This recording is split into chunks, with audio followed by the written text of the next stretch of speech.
पड़ेगा। ये जो बलिदान बलिदान बलिदान बलिदान गाते फिरते हो, ये योद्धाओं का काम है, कायरों का नहीं है।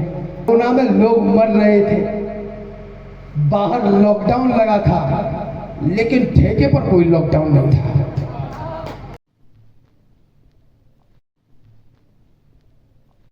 तीन से 4 मिनट की प्रश्न आप लोगों के बीच में रखना चाहता हूं। ये इस देश के युवा के लिए भैया आवश्यक हो गया है, इसलिए कहना चाहता हूं। इन दिनों आपको धर्म बहुत पढ़ाया जा रहा है, इन दिनों भी, और ये आवश्यक भी था, ये ठीक है सब कुछ, लेकिन इसका महत्व जानने की आवश्यकता है। केवल जय श्री राम कहने से नहीं होगा। सब सिरों पर केसरी साफा सजा है, ठीक है, धर्म रक्षा की नई आई अदा है, ठीक है, आज का माहौल भी अच्छा है और उत्तम यही, पर लड़ाई है बड़ी, ये कम न पड़ जाए कहीं। जंग ये 1400 वर्षों की नहीं आसान है, लूट हत्या धर्म परिवर्तन सभी कुछ ध्यान है। हम महज नारों से ये गुलशन सजा सकते नहीं, धर्म छोड़ो धर्म का धाबी बचा सकते नहीं, क्योंकि ये तो कसौटी रखता है, ये तो परीक्षा लेता है। भगवान श्री रामचंद्र के गोद में उनके छोटे भ्राता लक्ष्मण का अर्धमूर्छित शरीर पड़ा हुआ है। समुद्र तट पर लंका से वैद्य सुसैन को लाया गया और ये कहा गया कि इनका इलाज कर दो। धर्म ने भगवान श्री रामचंद्र के आगे कसौटी रखी।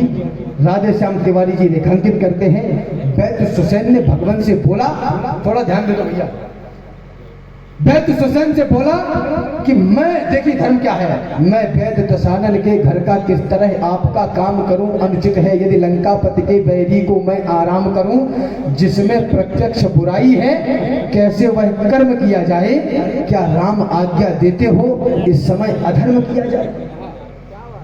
एक तुच्छ सा वैद्य ईश्वर से पूछ रहा है। मेरे भगवान ने कहा इसको वर्तमान परिप्रेक्ष्य में धर्म की इससे बड़ी परिभाषा नहीं हो सकती। निवेदन करना चाहता हूं, मेरे राम बोले, जिस धर्म पे अपना राज्य गया 10 रुपए की पर्ची कटाने में हमारी दम निकलती है। जिस धर्म पे अपना राज्य गया सीता प्यारी का हरण हुआ, जिस धर्म पे अपना भरत छुटा श्री पितृ देव का मरण हुआ, उस धर्म सत्य पर लक्ष्मण भी यदि मरता है तो मर जाए, सौगंध राम की यह होगी कि धर्म नहीं जाने पाए।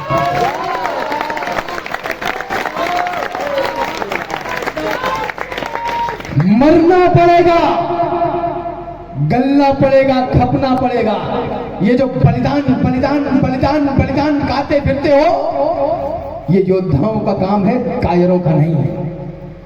जब योद्धा को मातृभूमि के हेतु चुना जाता है तो उसके अंदर महाकाल का अंश उतर आता है, मस्तक पर भी दिव्य दामिनी का प्रकाश होता है और कालिका का प्रताप भी आसपास होता है। तन का रुधिर नेत्र के डोरे लाल बना देता है, वह लाल रंग उस लाल को मां का लाल बना देता है।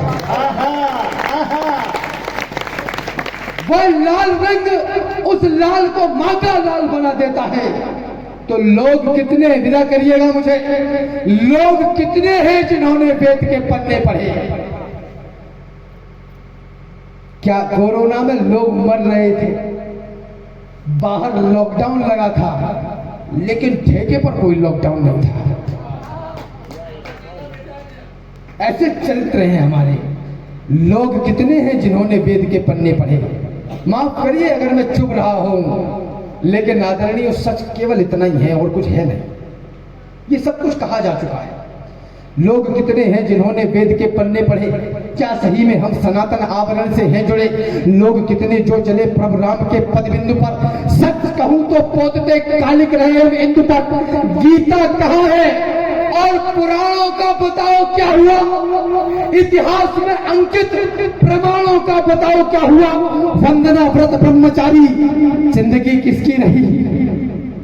मानस के चौपाई की धुन कितनों के जिम्मे ने कही, कितनों के मस्तक पर तिलक, सिर पर सिका लहराई है, कितनों ने प्रातः काल में हरिवंदना दोहराई है, कितनों ने थामा है धनुष